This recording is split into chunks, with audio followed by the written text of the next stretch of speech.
Okay, we're at the bottom of the finishing straight now, and in front of the clubhouse, and we've got a small line of some of the more historic vehicles, and there's a lovely Lancia here, which belongs to Peter. Hi, Peter. Hi. Hello there. Can you tell us what this car is? It's a second series Lancia Aprilia from 1939. It's the 1500cc engine. Right. 48 horsepower originally. I hope this one has a little bit more.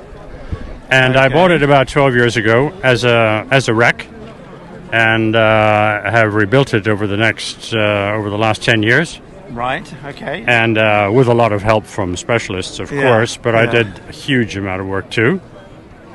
And now it's pretty okay.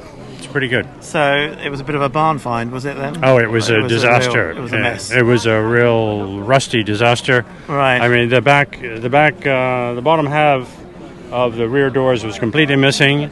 The sills were completely shot. Yeah. And everything was dented, and it was a real mess. So this has all been rebuilt. Oh yes. From scratch, basically, because I guess you can't get a door for these off the shelf. No, that has to be made by a very talented panel beater. Yeah.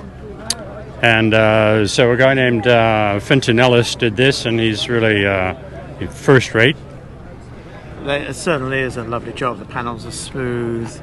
Yeah. And it all fits nicely. Yeah, nice shut lines. Yeah. And of course the doors open like that. So right. Okay. There's no pillar. No. But they're still quite rigid. Yeah. And very rigid, in fact. Rather overbuilt. Is that in the roof? Is the rigidity there, or is it just through the chassis? In the roof, part of the roof is double skinned right around this area. Right.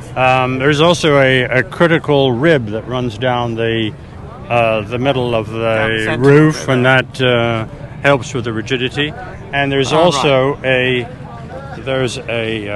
drive tunnel that runs through the middle that helps with rigidity and so on.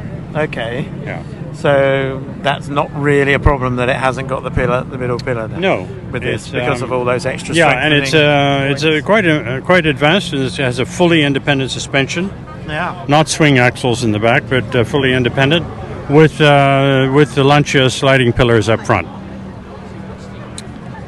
Okay, I mean that looks really nice, and the interior has been renovated, obviously, as well. Oh gosh, that's all new. I made the door cards, which are amazingly complicated myself, and then professional trimmer trimmed it and did a good job. And the cloth is very much a Lancia feature.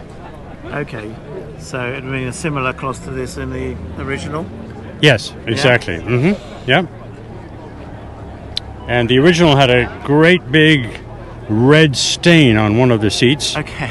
And it had obviously been hit on the left front, and I'm afraid that might even have been blood. Oh no. Yeah, terrible.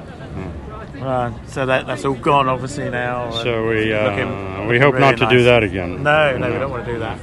That's fantastic. So the engine, you say it's 48 horsepower. Yeah. It's a very narrow angle V4, about 11 degrees and something. Yeah. So that's a V4.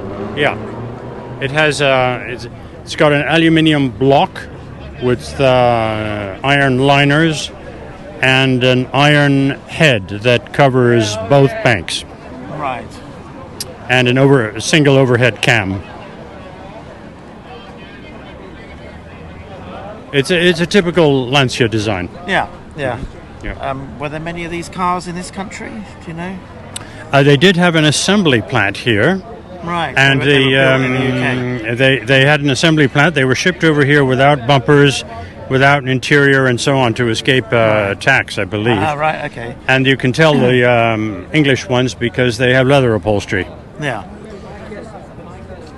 But otherwise, they were built in Italy, in Turin, and they also had an assembly plant in France. Right. And they built about 25,000 of these. Well, there's quite a few, isn't it? Probably not too many left these days. Well, no, because they tended to rust away. Yeah, as this one did, indeed. Yeah, as this one did. So we've got a boot as well, have we? And oh, yes. Got a bit of space for your luggage in there. There is, and there is... Trafficators on here, they were original, I guess. Yeah. And we've got were these extra lights? No, or? those are yes, because of course the originally it had only Was that this one light there? Yeah. in the middle. Of course, is grossly inadequate for today's regulations. Yeah, I mean that would never work today, would it at all? So there is a boot. All right, so you have a boot. And originally there was a one or two large suitcases that were that could be purchased and that fit in there neatly, Okay. but I Always had the spare haven't got wheel like those. this, in this The spare wheel was always like that, and Yeah. then there was a shelf on top. Sometimes two shelves.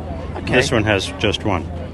And then the fuel tank fuel tank underneath. underneath, which you put in there, Yeah. obviously. hmm Well, that's not too bad. You still get a couple of suitcases. You can in get there, a I little suppose. bit of something in there. Yeah. Yeah. Do you do much touring in it, or is it just mainly? No, because I shows? haven't had it for long enough. I mean, it hasn't been running for long enough. Right. Okay. And I'm still kind of improving a couple of yeah.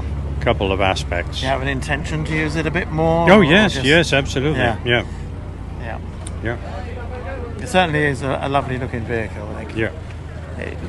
It It is loo- fun. Yeah, it's looks quite just clever. right in front of the Brooklands clubhouse. Oh, good. doesn't Okay. Well, that's the whole point, It's isn't almost the right sort of era, 1939, isn't it? it? Yeah. Yeah. Just Well, just at the very end. As the track very was closing tail at end. 39, Yeah, this was yeah. being built. Very tail end. Yeah. Yeah, lovely. Well, thank you for showing us around your car. Well, you're welcome. Thank you. Pleasure. Cheers now.